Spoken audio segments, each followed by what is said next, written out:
Naman tawagan na bay. Amerika. Pwede na iikwan sa Palawan. Magkita ba na lo? Lagi pwede na iikwan sa Palawan bay. Lagi pinta ba. Sayang ay. Sayang.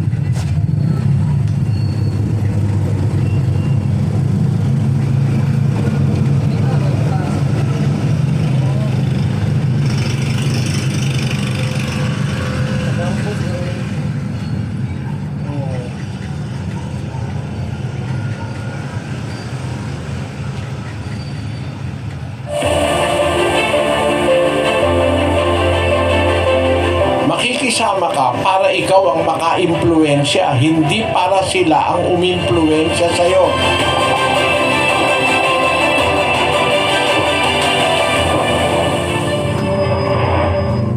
Meron kasing mga tao nakakagawa ng masama dahil hindi nila alam. Pero pagka ang mga tao alam naman nilang masama, gagawin pa nila, delikado kang sumama ron. Pero yung mga tao naliligaw, kagaya ng mga Hudyo, mga Grego, sabi ni Pablo, nakisama ako sa mahihina, sa mga walang kautusan, nakisama ako. Sa layunin, sila ang mahikayat ni Pablo. Hindi sila ang maka-impluensya kay Pablo para gumawa ng masama. Yun ang salita ng Diyos. At yun ang sinabi ni Kristo. Sinusugo ko kayo sa gitna ng mga lobo, sabi ng Panginoong Jesus. Ang mga Kristiyano, pwede tayong pumagitna sa gitna ng mga lobo. Sinusugo ko kayo gaya ng mga tupa sa gitna ng mga lobo. Magpakatalino nga kayong gaya ng mga ahas at magpakatintiman gaya ng mga kalapati. Ang isang Kristiyano, pwede mong ihalo yan sa mga lasenggo. Di siya maglalasing. Pwede mo siyang ihalo sa mga magnanakaw, pero yung magnanakaw, tuturuan niya ng umalis sa pagnanakaw. Hindi pati siya makikipagnakaw na. Ang isang tunay na Kristiyano, pwedeng sumama sa mga sugarol, pero hindi para magsugal, kundi para yung mga sugarol maliwanagan ang kaisipan na walang nagagawang mabuti ang sugal, lagi kang talo dyan. Nagiging bisyo yan na kuminsan pati yung papakain sa asawa at mga anak isinusugal pa. Kaya yun ang punto ng salita ng Diyos. Makikisama ka para ikaw ang maka-impluensya, hindi para sila ang umimpluensya sa'yo. Kung talaga ang magiging makakasama mo, puro talaga plastic, mga masasama, puro mga mali ang ginagawa, umiwas ka na muna. Bayaan mo na sabihin ka suplado, okay lang yun. Pero kung nakikita mo ang mga tao, pwede mong mahikayat. Ako kasi ganun ang nangyari sa buhay ko eh. Nung araw, nangangaral ako, 19 anyos lang ako eh. Yung mga napangaralan ko, marami mga kabataan, mga dalaga, mga pinata.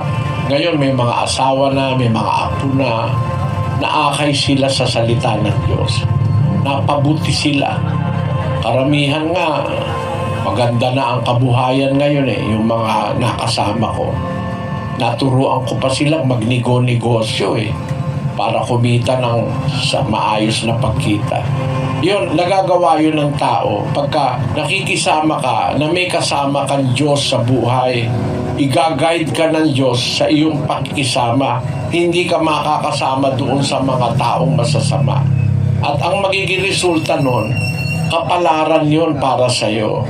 Sa Awit, Kapitulo 1, ganito ang ating mababasang salita ng Diyos sa versikulo 1. Mapalad ang tao na hindi lumalakad sa payo ng masama, ni tumatayuman sa daan ng mga makasalanan, ni nauupuman sa upuan ng mga mangliliba, kundi ang kaniyang kasayahan ay nasa kautusan ng Panginoon, at sa kautusan niya nagbubulay-bulay siya araw at gabi. At siya'y magiging parang punong kahoy na itinanim sa siping ng mga agos ng tubig, na nagbubunga sa kaniyang kapanahunan. Ang kaniyang dahon na may hindi malalanta, at anumang kaniyang gawin ay giginhawa. Pagka ikaw meron kang takot sa Diyos, kapalaran yun yung ang kautusan ng Diyos ang guide mo sa buhay.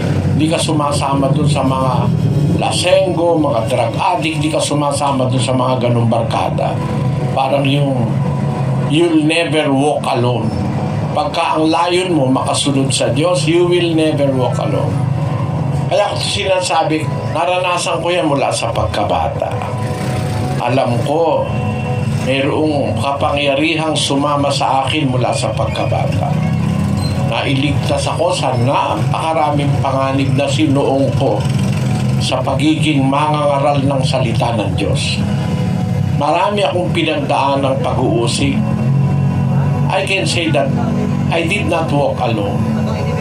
Merong kapangyarihang sumama sa akin para wag akong mapahamak na kagaya nung inaasahan ng aking mga kapwa.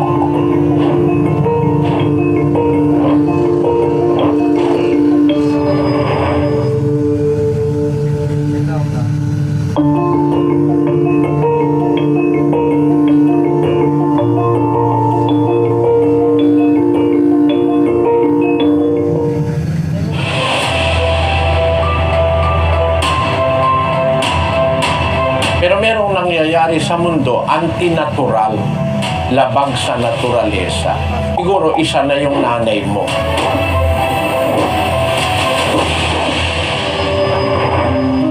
Hindi nga talaga natural sa magulang, lalo ng babae, na kalimutan at baliwalain na ang kanyang mga anak. Pero hindi natin maiaalis nangyayari sa mundo yan. Merong kasing mga bagay na sobre-natural. Merong mga bagay na hindi natural. Kasi kung natural lang, yung hayop nga yung mga pusa, inaaruga yung mga anak. Yung mga inahin, inaaruga yung mga sisiw, ano. So, ang natural yun. Pero merong nangyayari sa mundo, antinatural, labag sa naturalesa. Siguro, isa na yung nanay mo.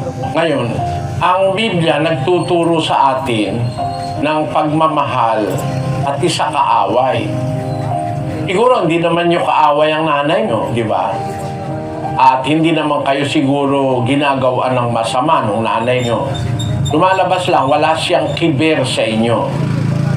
Ang aral ng Panginoong Hesus doon sa Mateo, Kapitulo 5. Datapwat sinasabi ko sa inyo, ibigin ninyo ang inyong mga kaaway at idalangin ninyo ang sa inyo'y nagsisiusig. Yung nanay mo, di nyo naman siguro kaaway yun. Pabaya lang siya. May sinasabi sa ganong klase ng magulang. Doon sa 5 ng unang Timoteo, versikulo 8. Datapwat kung ang sino man ay hindi nagkakandili sa mga sariling kanya, lalong-lalo na sa kanyang sariling sangbahayan, ay tumanggi siya sa pananampalataya at lalong masama kaysa hindi sumasampalataya. Yung pala yung walang pagkakandili sa sariling pamilya, nangyayari, nagkakaroon ng broken family. Napakasamang tao nun. Masama pa sa hindi sumasampalataya. Pero granting na gano'n ang nanay mo, alagay mo, hindi mo na siya maibig bilang ina, pwede mo siyang ibigin bilang kaaway. At pagka iniibig mo ang kaaway mo, mapapatawad mo yon, kapatid. Sa 35 ni Lucas, Subalit ibigin ninyo ang inyong mga kaaway at gumawa kayo ng mabuti